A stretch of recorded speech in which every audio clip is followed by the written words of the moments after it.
Hello everyone. हमारा आज का टॉपिक है Jallianwala Bagh massacre and the Hunter committee या कमीशन।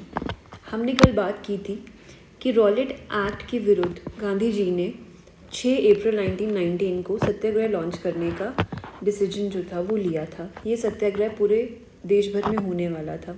यहाँ पर सबसे ज़्यादा जो हमें डेमॉन्स्ट्रेशंस और प्रोटेस्ट या कैंपेन्स देखने को मिल रहे थे वो हमें सारे मेन लोकेशंस में देखने को मिलने थे, जैसे कि अहमदाबाद था, पंजाब था, बॉम्बे था, मद्रास था। लेकिन सबसे ज़्यादा जो बुरे हालत थी वो पंजाब की थी। वहाँ पर धीरे धीरे डेमॉन्स्ट्रेशंस जो थे वो एक वायलेंट रूप जो थे वो लेने वाले थे।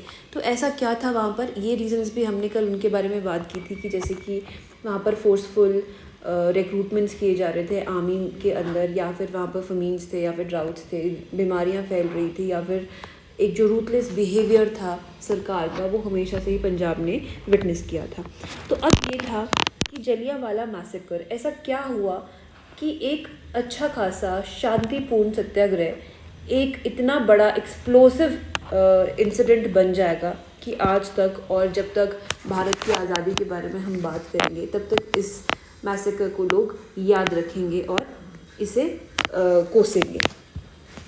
तो बात ये थी कि अमृतसर जो था वो वायलेंट स्ट्रीक की वजह से सबसे ज़्यादा वर्स्ट कंडीशन में पहुंचा हुआ था। ठीक है, सत्याग्रह चल रहा था, लोगों में एक तरीके से नाराज़गी सरकार के विरुद्ध बहुत ज़्यादा थी, और गांधी जी के होने से लोगों को एक कैंपेन मिल गया था, एक प्लेटफॉर्म मिल गया था अपनी ग्रीवियंसेस के बारे में बात करने का, उनके अगेंस्ट एक्शन लेने का। ठीक है, तो यहाँ पर शुरू में अमृतसर में एक बहुत ही पीसफुल सा प्रोटेस्ट चल रहा था। ठीक है, लोग कैंपेन्स कर रहे थे, हड़ताल्स कर रहे थे, जैसे हमने कल प्रोटेस्ट के फॉर्म्स के बारे में बात की थी। हड़ताल थी, फास्टिंग थी, प्रेयर्स थे, देशभक्ति के गीत गाओ, घर चले जाओ। ठीक है, अब यहाँ पर अमृतसर में क्या होता है कि अप्रैल 10 को लोग इकट्ठे हो गए, बहुत सारे हज़ारों लोग इकट्ठे हो गए प्रोटेस्ट करने के लिए, जिसमें पाँच अंग्रेज़ जो थे वो मारे गए, और एक ब्रिटिश लेडी या फिर इंग्लिश जो मिशनरी थी उसे लोगों ने मारा। वो साइकिल पे जा रही थी और उसे लोगों ने उतारा और मारना शुरू कर दिया। तो इसकी क्या वजह थी कि पहले जब 6 अप्रैल को इवेंट शुरू हुआ तो सब कुछ पीसफुल था, और 10 अप्रैल को ऐसे 4 दिन में क्या हालात बदल गए थे। तो हुआ यूँ था कि इस बीच में 9 अप्रैल को डॉक्टर सत्यपाल और सैफुद्दीन किचले जो थे उन्हें अरेस्ट कर लिया गया था। ये वहाँ पर पब्लिक मीटिंग्स को एड्रेस कर रहे थे और एक लीडर के रूप में लोगों को पॉलिटिकल एक्टिविटीज़ के बारे में अवगत करवा रहे थे और कैंपेन्स को लीड कर रहे थे। ठीक है, सैफुद्दीन किचले और डॉक्टर सत्यपाल, अब इन्हें 9 अप्रैल को ले जाया गया, अरेस्ट कर लिया गया और किसी ऐसी जगह ले गए जहाँ पर इनका कोई अता पता नहीं था, मतलब they were taken to an unknown destination. तो 10 अप्रैल को लोग इकट्ठे हुए, उन्होंने प्रोटेस्ट किए, जिसमें 5 अंग्रेज़ मारे गए और एक ब्रिटिश महिला को, मिशनरी को पकड़ के उन्होंने पीटा। ठीक है, अब यहाँ पर क्या होता है कि आर्मी को बुलाया गया, ब्रिटिश ट्रूप्स को बुलाया गया। अब ये जो ब्रिटिश ट्रूप्स थे ये किसके अंडर थे? They were under brigadier general Reginald Dyer. ठीक है, अब यहाँ पर जनरल डायर ने क्या किया, पंजाब में शांति को फिर से रिस्टोर करने के लिए इन्होंने मार्शल लॉ लगा दिया, या आप कह सकते हैं कि इन्हें ऑर्डर आए कि मार्शल लॉ लगा दिया जाए, इम्पोज कर दिया जाए, और पीस और ऑर्डर को, लॉ एंड ऑर्डर को रिस्टोर कर दिया जाए। ठीक है, रिस्टोरेशन, और ऐसा हो भी गया। अब इन्होंने एक प्रोक्लेमेशन जारी किया, इशू किया 13 अप्रैल के लिए।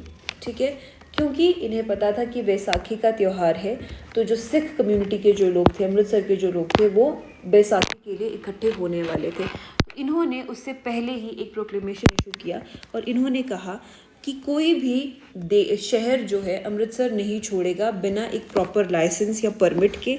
फर्स्ट थिंग, कोई भी प्रोसेशंस या डेमॉन्स्ट्रेशंस नहीं होंगे। तीसरा, कोई भी ग्रुप में कहीं नहीं इकट्ठा होगा। असेंबली जो थी, द राइट टू असेंबली जिसे हम कहते हैं, उसको रिस्ट्रिक्ट कर दिया गया था। कोई भी आदमी 3 से ज़्यादा ग्रुप में नहीं खड़ा हो सकता, ठीक है। तो इस तरीके से इन्होंने प्रोक्लेमेशन जारी कर दिया। अब क्या हुआ कि 13 अप्रैल 1919 को जलियांवाला बाग में तकरीबन 20,000 लोग, ऑलमोस्ट 20,000 पीपल जो थे वो इकट्ठे हो गए। अब ऐसे तो नहीं कह सकते कि सारे के सारे प्रोटेस्ट ही कर रहे थे, लेकिन माना गया है कि ज़्यादातर लोग जो थे वो त्यौहार के लिए वहाँ पर गए थे, जिसमें बच्चे, बड़े, बुज़ुर्ग और महिलाएं सभी शामिल थे। कुछ लोग जो थे वो ऑब्वियसली वो प्रोटेस्ट करने के या कैंपेन करने के लिए भी गए थे, और इनका जो मेन कैंपेन था उसका क्या रीज़न था, क्या ऑब्जेक्टिव था? Repealing of Rowlatt act, one thing, and secondly जो 10 अप्रैल को जो फायरिंग हुई थी और उससे पहले सैफुद्दीन किचले और डॉक्टर सत्यापाल को जो अरेस्ट किया गया था, 10 अप्रैल को हज़ारों लोग जब इकट्ठे हो गए थे तो जो फायरिंग हुई थी, मार्शल लॉ इम्पोज किया गया था, उसको कंडेम करने के लिए ये लोग वहाँ पर इकट्ठे हुए थे, ठीक है। अब यहाँ पर जनरल रेजिनाल्ड डायर एंटर होते हैं, जो जलियांवाला बाग का एक लौता द ओनली एग्जिट पॉइंट है, उसे ब्लॉक कर दिया जाता है और हज़ारों लाखों निहत्थे लोगों पर गोलियां चला दी जाती है, ठीक है।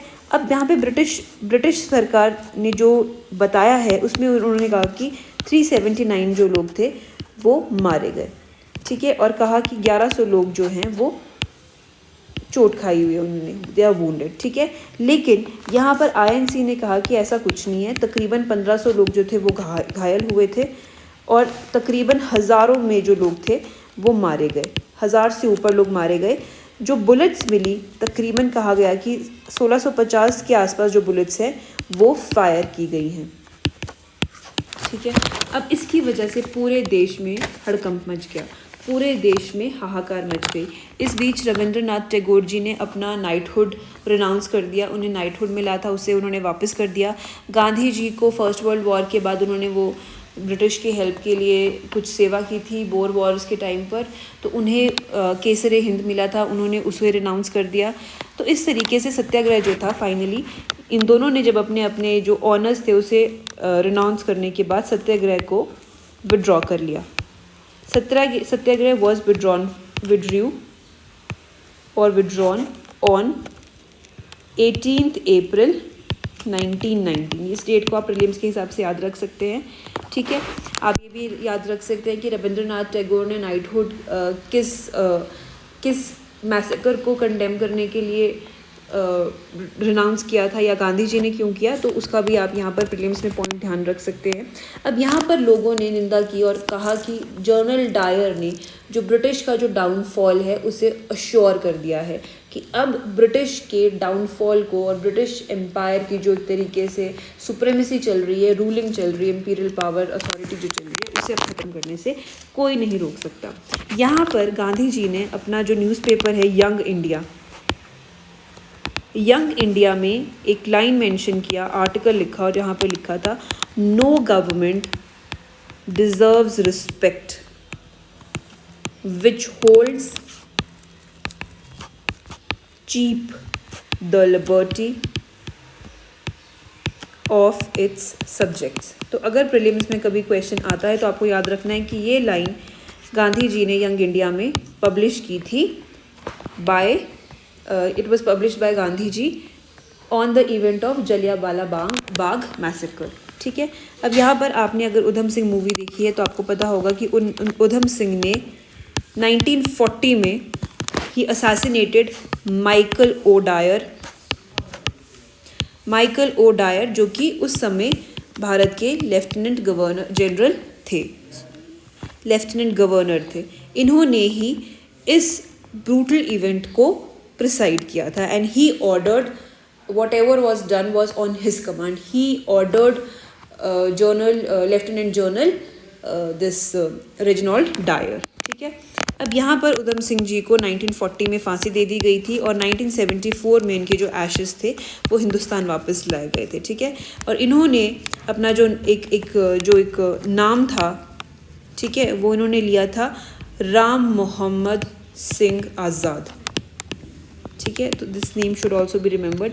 अब इस चीज़ को कंडेम किया गया और और उस समय भारत के जो SOS थे, सेक्रेटरी ऑफ स्टेट, कौन थे? Samuel Edward मॉन्टेगो। उन्होंने ऑर्डर किया क्या? एक कमेटी के गठन का। इस कमेटी का नाम था Hunter committee of inquiry, Hunter committee of inquiry. ठीक है, इस कमेटी का जो डिक्लेरेशन था, जो अनाउंसमेंट था, वो अक्टूबर 14, 1919 को किया गया और इसका जो ऑफिशियल नाम था वो था डिसऑर्डर्स इंक्वायरी कमेटी। ठीक है, जिसे is also known as Hunter commission और हंटर कमेटी। ऑलराइट, इसके जो चेयरमैन थे वो स्कॉटलैंड के फॉर्मर सॉलिसिटर जनरल थे। इनका नाम था Lord William Hunter, Lord William Hunter. ठीक है, इसका जो ऑब्जेक्टिव था, अगर एग्जैक्टली ऑफिशियल लैंग्वेजेस में लिखा जाए, वो था to investigate the recent disturbances,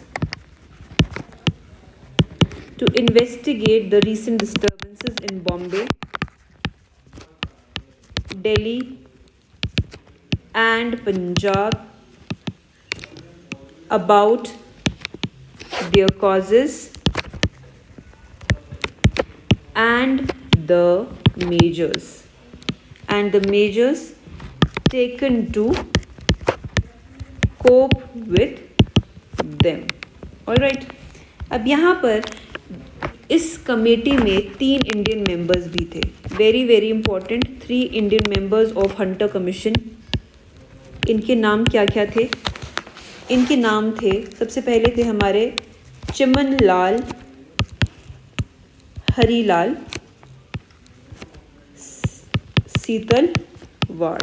ठीक है, ये थे vice chancellor of Bombay university. Second थे हमारे पंडित जगत नारायण जी, ये यूनाइटेड प्रोविंसेस के लेजिस्लेटिव काउंसिल के मेंबर थे और एक एडवोकेट थे। और तीसरे थे हमारे सरदार साहिबजादा सुल्तान अहमद खान, ये ग्वालियर स्टेट के एडवोकेट थे। Alright, these were the 3 names. अब यहाँ पर कमेटी का गठन हुआ और इन लोगों ने पूरे विटनेसेस जो थे उनके स्टेटमेंट्स लिए। ठीक है, और फिर दिल्ली में एक मीटिंग हुई अक्टूबर 29 को। इनकी एक मीटिंग हुई कहाँ पर? दिल्ली में, जहाँ पर जितने भी विटनेसेस थे उन्हें बुलाया गया और उनकी स्टेटमेंट्स को लिया गया।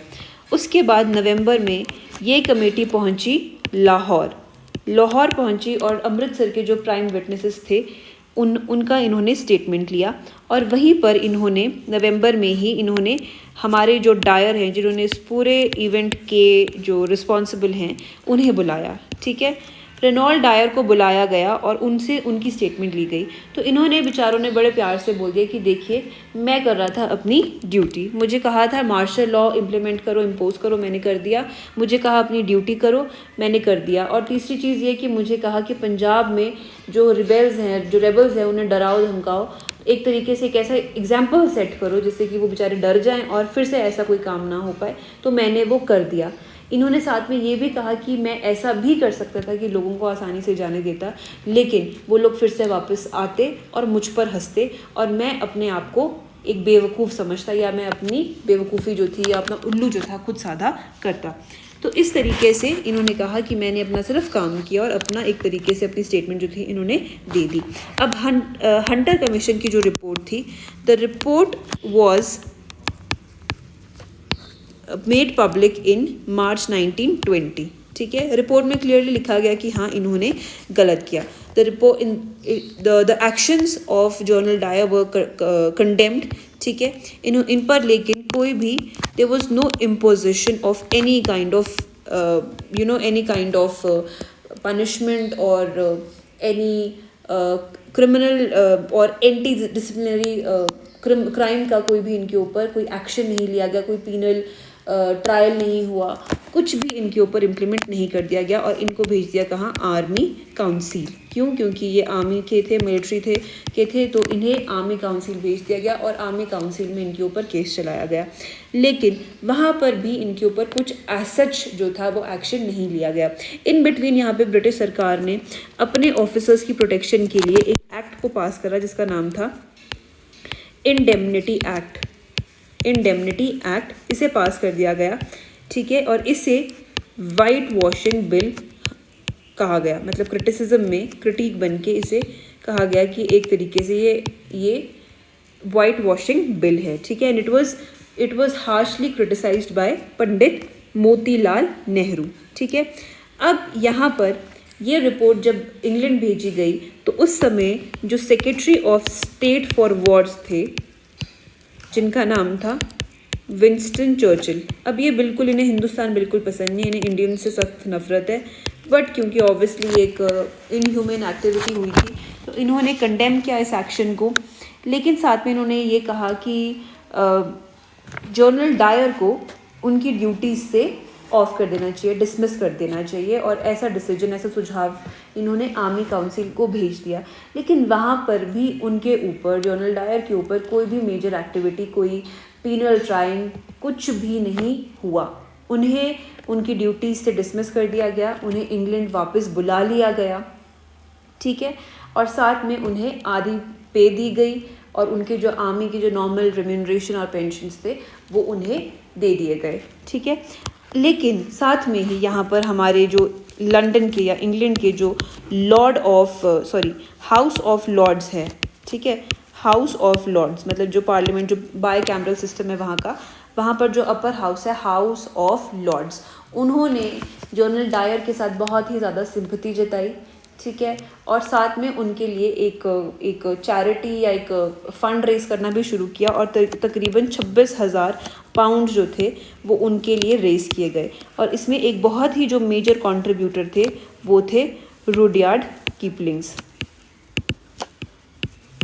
ऑलराइट, अब यहाँ पर जो हमारे गोल्डन टेम्पल के जो मैनेजमेंट के जो कुछ लोग थे, ठीक है, उसमें एक मेन नाम था अरूर सिंह।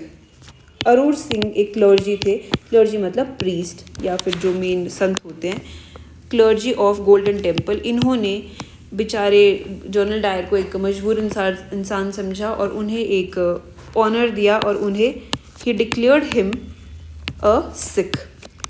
उन्हें ऑनर किया गया और उन्हें सिख बुलाया गया। आप सोच सकते हैं कि अमृतसर में ये कांड हुआ, इन्हीं के भाई बंधु बच्चे औरतें मरी हैं और उन्होंने इन्हें सिख का दर्जा दिया, ठीक है। इसके बाद ही मतलब जो दरबार साहब के जो भी कुछ मैनेजमेंट के लोग थे उन्होंने जनरल डायर और ब्रिटिश के साथ जो सिंपैथी जताई, उसके बाद ही कुछ खालसा ऑर्गेनाइजेशंस ने मिलकर इस चीज़ के अगेंस्ट आवाज़ उठाई और गुरुद्वारा रिफॉर्म मूवमेंट्स को फ्यूचर में मतलब आने वाले सालों में लाया गया, ठीक है। जिसकी वजह से, जिसके तहत जितनी भी मतलब जो कंप्लीट अथॉरिटी मैनेजमेंट है वो अब इन लोगों से हटकर खालसा के लोगों को दी जाएगी, ठीक है। यहाँ पर INC ने एक नॉन ऑफिशियल कमेटी का गठन किया, non official committee by INC, ठीक है। अब इसके मेंबर्स कौन कौन थे, बड़े इंपॉर्टेंट लोग हैं ये, मोतीलाल नेहरू, CR दास, अब्बास त्याबजी,